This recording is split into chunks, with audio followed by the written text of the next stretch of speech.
अस्सलाम वालेकुम। अच्छा जी, आज मैं आपसे शेयर करूँगी कि हम एक्सेल शीट में ऑटो सीरियल नंबर कैसे जनरेट करते हैं, क्योंकि डेटा बहुत ज़्यादा होता है।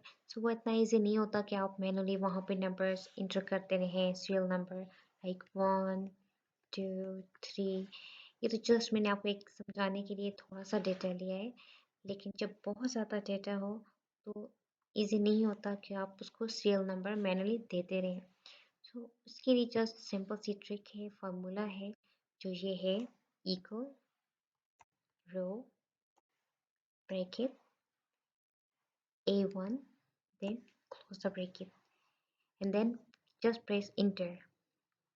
ठीक है, सो आपके पास नंबर 1। उसके बाद आपने जस्ट इसको ड्रैग करना है जहाँ तक आपको नंबर चाहिए। फॉर एग्जांपल मुझे मेरा डेटा यहाँ तक है, मुझे इतना ही सीरियल नंबर चाहिए, ये रहे। उसने 1 to 18 मुझे ऑटो सीरियल नंबर जनरेट करके दे दिया। सो ये थी सिंपल सी ट्रिक।